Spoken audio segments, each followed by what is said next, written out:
കണ്ണൂർ ഒരു കേസുണ്ട്. ഇല്ലെങ്കിൽ ഞങ്ങൾ പട്ടി ചന്തയ്ക്ക് പോലെ പോയിട്ട് വരും.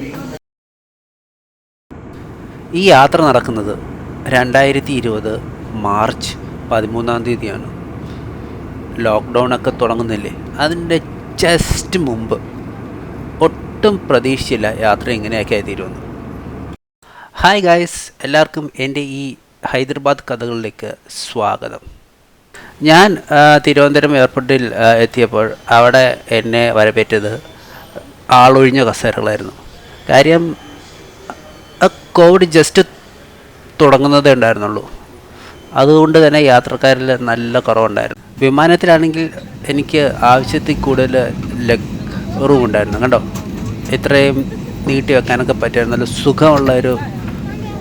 തൊട്ടടുത്ത കസേരകൾ രണ്ടും എംറ്റി ആയിരുന്നു. അതുകൊണ്ട് തന്നെ കംഫർട്ടിൻ്റെ കാര്യത്തിൽ ഒരു കുറവുണ്ടായിരുന്നില്ല. വേണേ കാലൊക്കെ നീട്ടി വെച്ചിരിക്കുമായിരുന്നു, കിടക്കായിരുന്നു, എന്ത് വേണമെങ്കിലും ചെയ്യായിരുന്നു. തിരുവനന്തപുരം നഗരം, അത് നമ്മൾ ആകാശത്തു നിന്ന് നോക്കുമ്പോഴുള്ളൊരു വിഷ്വൽസാണിത്. ഇതൊക്കെ നമ്മുടെ ലുലു ഇല്ലേ, അത് വരുന്നതിന് മുമ്പുള്ള കാലത്തെ ഫുട്ടേജസാണ്. സോ ഇവിടെ കാണാൻ നമുക്ക് വേൾഡ് മാർക്കറ്റ്, അതിൻ്റെ തൊട്ടടുത്തായിട്ടാണ് ലുലു ഒക്കെ വരുന്നത്.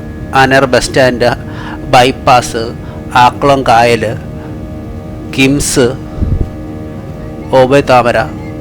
ബയോഡൈവേഴ്സിറ്റി ഉള്ളൊരു പ്രദേശമാണ് നമ്മളിപ്പം കാണുന്നത്. ഇത് വേറെ എവിടെ അല്ല, നമ്മുടെ വെസ്റ്റേൺ ഗാർഡ്സ്, സഹ്യപർവ്വതം. അതും താണ്ടിയാണ് നമ്മൾ ഹൈദരാബാദിലേക്ക് പോകുന്നത്. അപ്പം ക്ലിയർ സ്കൈ ആണെങ്കിൽ ഇത്ര കിഡിലായിട്ട് നമുക്ക് കാണാൻ പറ്റും. രാവിലെ ഞാൻ ഇറങ്ങിയപ്പോൾ കാണുന്ന കാഴ്ച ഇതാണ്. ഒരൊറ്റ മനുഷ്യരില്ലായിരുന്നു അവിടെ. ലോക്ക്ഡൗണിൻ്റെ കാര്യമാണെങ്കിൽ അങ്ങനെ ഉണ്ടാകുമോ ഇല്ലയോ എന്നുള്ള കാര്യം ആർക്കും അറിയത്തില്ലായിരുന്നില്ല. എന്നാലും യാത്രക്കാർ നല്ല കുറവായിരുന്നു അവസ്ഥ. എയർപോർട്ടിൽ നിന്ന് ഞാൻ ടാക്സി ഒന്നും എടുത്തില്ല. അതിന് പകരം TSRTCയുടെ തന്നെ ഇലക്ട്രിക് ബസ്സുണ്ടായിരുന്നു, AC ബസ്. സോ അത് കയറി ഞാനൊരു 210 രൂപയുടെ ടിക്കറ്റ് എടുത്ത് നേരെ മെട്രോ ഉള്ള ഒരു സ്ഥലത്തേക്ക് യാത്ര തിരിച്ചു. എന്നെ ഏറ്റവും ആകർഷിച്ചത് ഇതേപോലത്തെ റോഡുകളായിരുന്നു.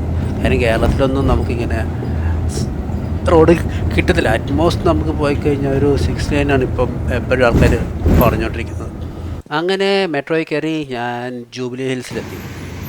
നല്ല ഭംഗിയിൽ കൺസ്ട്രക്ട് ചെയ്തിരിക്കുന്ന ഫുട്പാത്ത് കണ്ടോ, ഇതേപോലത്തെ ഒരു ബാരിക്കേഡ്സ് ഉണ്ടോ. ഇതൊക്കെ നമ്മുടെ ട്രിവാൻഡ്രത്തും കൊച്ചിയിലും ഒക്കെ ഉണ്ടായിരുന്നെങ്കിൽ ഈ മോട്ടോർ സൈക്കിൾ യൂസ് ചെയ്യുന്ന ആൾക്കാരൊന്നും ഫുട്പാത്തിൽ കൂടെ വണ്ടി ഓടിക്കത്തില്ല. അപ്പോൾ നമ്മുടെ ഈ ഫുട്പാത്തിൽ യാത്ര ചെയ്ത ആൾക്കാർക്ക് ഭയങ്കര സേഫ്റ്റി ആയിട്ടും സുഖത്തോടെയും യാത്രയൊക്കെ ചെയ്യാൻ പറ്റും. എന്ത് രസമല്ലേ. ഹോസ്പിറ്റലിൻ്റെ അടുത്ത് തന്നെ ഒരു കിടിലം റെസ്റ്റോറൻറ്റ് ഉണ്ടായിരുന്നു. അപ്പം ഞാൻ അവിടെ കയറി ഒരു ഫുഡ് ഓർഡർ ചെയ്തു. ഇതെന്ന് പറഞ്ഞാൽ ബഞ്ചാരി റൈസ് വിത്ത് ചിക്കൻ പുളുസു. യെസ്, പേര് പറയുന്ന പോലെ തന്നെ പുളിയുള്ള ചിക്കനാണ്. അവർ നമ്മുടെ ഈ പുളിവെള്ളം ഇല്ലേ, പുളിവെള്ളമൊക്കെ ഒഴിച്ചിട്ടാണ് ഈ ഒരു ചിക്കൻ ഡിഷ് ഉണ്ടാക്കുന്നത്. അന്നേ ഹൈദരാബാദ് വെൽ കണക്റ്റഡ് ആയിരുന്നു മെട്രോ വെച്ച്. സോ നമുക്ക് ട്രാവൽ ചെയ്യാനായിട്ടൊരു ബുദ്ധിമുട്ടും ഉണ്ടായിരുന്നില്ല. ഹൈദരാബാദിൽ പോകുമ്പോൾ നിങ്ങൾ ഈ ഒരു ഡിഷ് മസ്റ്റ് ആയിട്ടും ട്രൈ ചെയ്യണം. കാര്യം ഇതൊരു റെക്കമെൻഡഡ് ഡിഷ് ആണ്. ഇത് ഫുഡ് കഴിച്ച് കഴിഞ്ഞ് നമ്മൾ ബില്ലൊക്കെ കൊടുക്കാറാകുമ്പോൾ ബില്ലിൻ്റെ കൂടെ കിട്ടുന്ന സാധനമാണ്.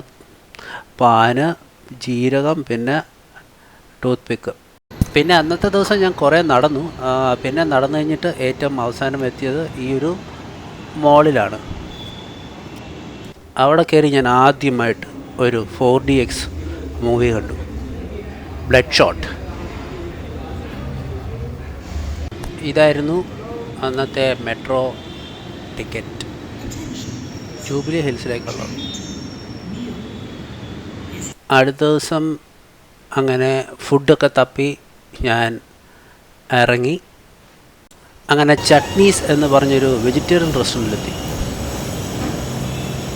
പേര് പോലെ തന്നെ ആ റെസ്റ്റോറൻറ്റിൽ ചട്നികളൊരു ബഹളമായിരുന്നു. എൻ്റെ മുന്നിലേക്ക് തന്നെ ഒരു 6 ടൈപ്പ് ചട്നീസ് കൊണ്ടുവച്ചു. 1, 2, 3, 4, 5, 6 അങ്ങനെ 6 ചട്നീസ് കൂടെ വടയും 2 എണ്ണം. അതെന്താണ് ചമ്മന്തി? വേറെ ചമ്മന്തി ഇട്ട് ടേസ്റ്റ് ചെയ്ത് നോക്കും. പീനട്ട്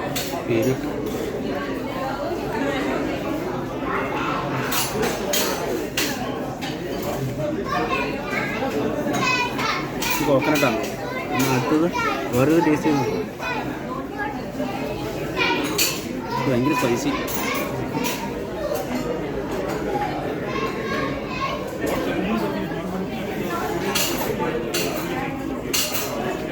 ടൊമാറ്റോ ആണ്. ടെസ്റ്റ് ചെയ്യും. ഇത്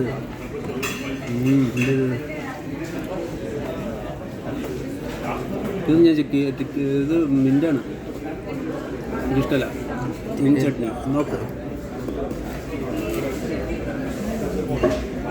മറ്റേത് ഇത് ടൊമാറ്റോ സോസാണ്. എൻ്റെ പാത്രത്തിലെല്ലാം വൃത്തിയുടെ സാധനം വെച്ചിട്ട് സോസ്. അല്ല ഞാൻ കോഴിക്കോട് പോകുന്നില്ല, കണ്ണൂരല്ലേ. ഇറങ്ങുന്നവർക്ക് മാത്രമേ അതിനോടുള്ളൂ പറഞ്ഞു.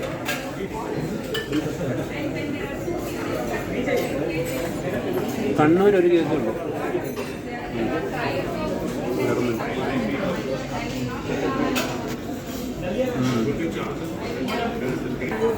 ഈ ഒരു ദോശ കഴിക്കാൻ വേണ്ടിയിട്ടാണ് ഞങ്ങൾ ഈ ഒരു റെസ്റ്റോറൻറ്റിലെത്തിയത്. ഇവിടെ എത്ര പേടി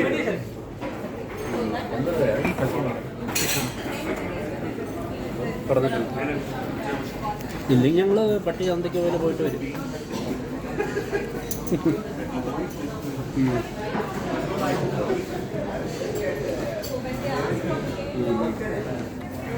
വീട്ടിൽ തന്നെ ഇരുന്നാൽ മതി.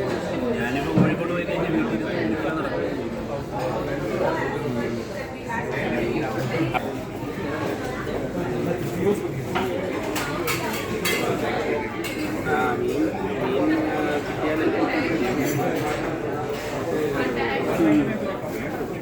അങ്ങനെ ഫുഡ് കഴിച്ചതിന് ശേഷം ഞങ്ങൾ ഒന്ന് സിറ്റിയിലൊക്കെ കറങ്ങാനിറങ്ങി. നൂറ്റാണ്ടുകൾ പഴക്കമുള്ള ഏതോ ഒരു സ്ഥലം ആണ് ഇത് എന്ന് തോന്നുന്നു. ജീവിതത്തിൻ്റെ രണ്ടറ്റങ്ങളും കൂട്ടിമുട്ടിക്കാൻ പെടാപ്പാടുന്ന ഈ മനുഷ്യരെ ഇപ്പോൾ കാണുമ്പോൾ ഞാൻ ഓർക്കുന്നു, അന്ന് അവർക്ക് ഒരു അറിവും ഉണ്ടായിരുന്നില്ലല്ലോ ആ ഒരാഴ്ച കഴിയുമ്പോൾ ഈ ലോകത്തിന് എന്തൊക്കെ സംഭവിക്കുമെന്നുള്ളത്. അങ്ങനെ ഞങ്ങൾ ഹോട്ടൽ കയറി നേരെ നെഹ്റു സുവോളജിക്കൽ പാർക്കിലേക്ക് യാത്ര തിരിച്ചു. ടിക്കറ്റിന് 60 രൂപയായിരുന്നു. പിന്നെ അവിടെ ഒരു ബട്ടർഫ്ലൈ പാർക്കുണ്ട്. വിവിധതരം എന്താ പറയുക ബട്ടർഫ്ലൈസൊക്കെ കാണണമെങ്കിൽ നമുക്ക് അവിടെ പോയാൽ കാണാൻ കഴിയും.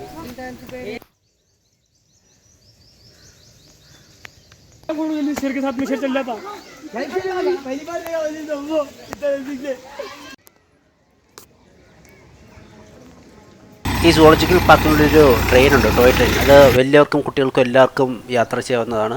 ഇത് അതിൻ്റെ പാളം. ഇത് ലീഡ് ചെയ്യുന്നത് ഒരു ഗുഹയ്ക്കുള്ളിലേക്കാണ്. ഇതാണ് ഗുഹ. ഞങ്ങൾ അവിടെ നിന്ന് ഇറങ്ങിയപ്പോഴേക്കും ഉച്ച കഴിഞ്ഞിരുന്നു. അപ്പം നല്ല വിശപ്പുണ്ടായിരുന്നു. അപ്പം നമ്മുടെ ഹൈദരാബാദ് വന്നിട്ട് എങ്ങനെ ഹൈദരാബാദി ബിരിയാണി മിസ്സാക്കുന്നത്. സോ ഞങ്ങൾ അവിടുത്തെ ഒരു ഫേമസ് റെസ്റ്റോറൻ്റ് ഉണ്ട്, ശതാബ്.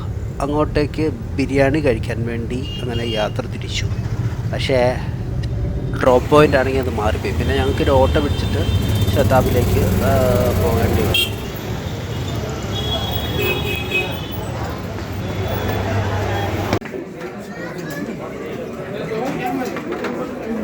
ഇത് 2 പേർ കഴിക്കുന്നുണ്ടോ?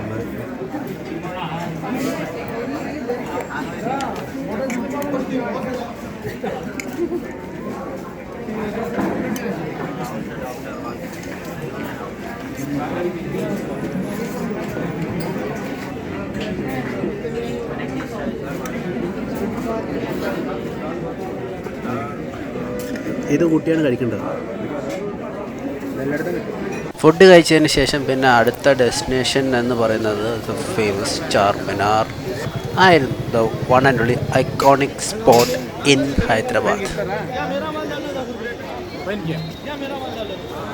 അവിടെ നിന്ന് ഇറങ്ങിയതിന് ശേഷം പിന്നെ ഞങ്ങൾ നേരെ ചായ കുടിക്കാൻ കയറി. ചായ കുടിക്കാൻ കയറിയത് ഈ കാണുന്ന നിമ്ര എന്ന് പറയുന്ന ബേക്കറിയിലാണ്. ഇത് ഫേമസ് ബേക്കറിയാണ്. ഇവിടുന്ന് നല്ല ചായയും പിന്നെ ഓസ്മാനിയ ബിസ്ക്കറ്റ് ഉണ്ടല്ലോ, ഓസ്മാനിയ ബിസ്ക്കറ്റും കിട്ടും. പിന്നെ ഹൈദരാബാദിൽ പോകുമ്പം കഴിക്കേണ്ട വേറൊരു ഡിഷാണ് ഈ ഓസ്മാനിയ ബിസ്ക്കറ്റും പിന്നെ അവിടുത്തെ ഈ ചായയും. മസ്റ്റ് ട്രൈ ആണ് കേട്ടോ. പിന്നെ ഞങ്ങൾ ചായയൊക്കെ കഴിച്ചതിന് ശേഷം അടുത്തൊരു പേൾ മാല വയ്ക്കുന്ന കടയുണ്ടായിരുന്നു. അവിടെ കയറിയിട്ട് അമ്മയ്ക്ക് കുറച്ച് പേൾസിൻ്റെ മാല ഉണ്ടല്ലോ, അതൊക്കെ ഒന്ന് നോക്കി പിന്നെ ഒരെണ്ണം മേടിക്കുകയും ചെയ്തു. പിന്നെ ഞങ്ങൾ നടന്ന് പോയപ്പോഴേക്കും അവിടെ ഇത് കണ്ടു, നാൻ, സ്ട്രീറ്റ് ഫുഡ്. സോ ഞങ്ങൾ വിചാരിച്ചു ഓക്കെ ഫൈൻ, എന്നാൽ പിന്നെ ഒരെണ്ണം ട്രൈ ചെയ്യല്ലോ വിചാരിച്ചു ഒരെണ്ണം മേടിച്ചു. സംഭവം നാൻ പോലെ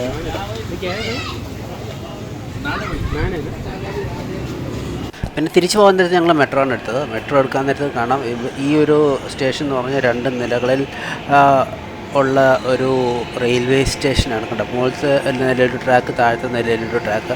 ഇതൊരു ജംഗ്ഷൻ പോലെയുള്ള ഒരു സ്റ്റേഷനാണ്. സോ അടുത്ത ദിവസമായപ്പോഴേക്കും പിന്നെ ഞങ്ങൾക്ക് അങ്ങനെ ഒരു ഉറപ്പുണ്ടായിരുന്നില്ല എവിടെയൊക്കെ തുറക്കുമെന്നുള്ളത്. സോ ഞങ്ങൾ ഒരു കടയിൽ കയറി ബ്രേക്ക്ഫാസ്റ്റ് കഴിക്കാൻ തുടങ്ങി. അങ്ങനെ ഇതാണ് അവരുടെ പൂരിയുടെ കൂടെ ബോണ്ട ഉണ്ടായിരുന്നു, പിന്നെ വട ഉണ്ടായിരുന്നു, പിന്നെ പൊട്ടറ്റോ കറി ഉണ്ടായിരുന്നു, പിന്നെ ചമ്മന്തി ഉണ്ടായിരുന്നു. അതും കൂട്ടി ഒരു രസികൻ പൂരി, വലിയ പൂരി. അത് ഞാൻ കൈ കഴുകിയില്ല. പിന്നെ നെക്സ്റ്റ് പ്ലാൻ എന്ന് പറയുന്നത് അനിയൻ്റെ ഫ്രണ്ട്സ് ഉണ്ടായിരുന്നു. അപ്പം അവരുടെ വീട്ടിലേക്കൊന്ന് പോയി അവിടെ നിന്നൊക്കെ ഫുഡൊക്കെ ഉണ്ടാക്കി കഴിക്കാമെന്നുണ്ടായിരുന്നു. ഇതാണ് പോകുന്നുള്ളൊരു വഴി.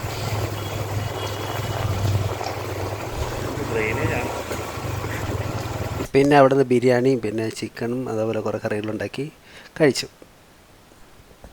അവിടെ പോയിട്ട് ഒരു ഷവർമ്മ കട ഉണ്ടായിരുന്നു. അവിടെ പോയിട്ട് ഒരു സൊമാലി ഷവർമ്മ, അത് ബ്രെഡിൻ്റെ അകത്ത് നമ്മുടെ ചിക്കനൊക്കെ ഫില്ല് ചെയ്തിട്ട് കൊണ്ടുവരുന്നൊരു ഡിഷ്. ഹെവി സാധനമാണ്. ഒന്ന് കഴിച്ച് കഴിഞ്ഞാൽ വേറെ നന്നായിട്ട് നിറയുകയും ചെയ്യും.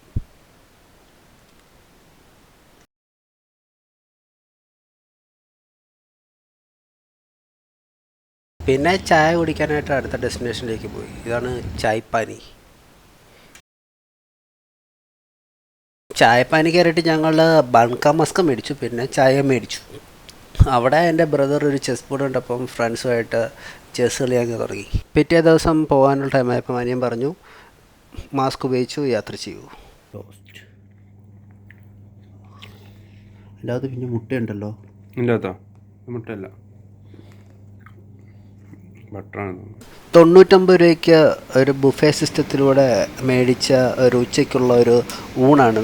ഇതിൽ പ്രൈംസ് ഉണ്ടായിരുന്നു, പിന്നെ വെണ്ടയ്ക്കയുടെ കറി ഉണ്ടായിരുന്നു, പിന്നെ പരിപ്പ് കറി ഉണ്ടായിരുന്നു, പിന്നെ ചെറിയ സബ്സി ഉണ്ടായിരുന്നു, പിന്നെ അച്ചാറുണ്ടായിരുന്നു, പിന്നെ തൈരുണ്ടായിരുന്നു, പിന്നെ ഇതും കൊണ്ടായിരുന്നു സ്വീറ്റ്, ഇതും കൊണ്ടുണ്ട്. ഇതൊക്കെ 99 രൂപയ്ക്ക് ഞാൻ പ്രൈം ഏരിയയിൽ നിന്ന് മേടിച്ചതാണ്. വൈകുന്നേരമായിരുന്നു എൻ്റെ ഫ്ലൈറ്റ്. അങ്ങനെ ഞാൻ ഒരു ടാക്സിയൊക്കെ പിടിച്ച് നേരെ എയർപോർട്ടിലേക്ക് പോയി. ഹൈദരാബാദ് എയർപോർട്ടിൽ കുറേ നേരം ഞാൻ പോസ്റ്റായിരുന്നു. അപ്പം അതിനിടയിൽ ഞാനൊരു ജിലേബി കഴിച്ചു. ഞാൻ തിരിച്ചത് മാർച്ച് 17-ാം തീയതിയായിരുന്നു. അപ്പം 17 കഴിഞ്ഞിട്ട് അടുത്ത 24 ആയപ്പോഴേക്കും ഇന്ത്യ മൊത്തം ലോക്ക്ഡൗൺ ആയി, യാത്രയൊക്കെ വിലക്കും, അങ്ങനെയൊക്കെ ആയിരുന്നു.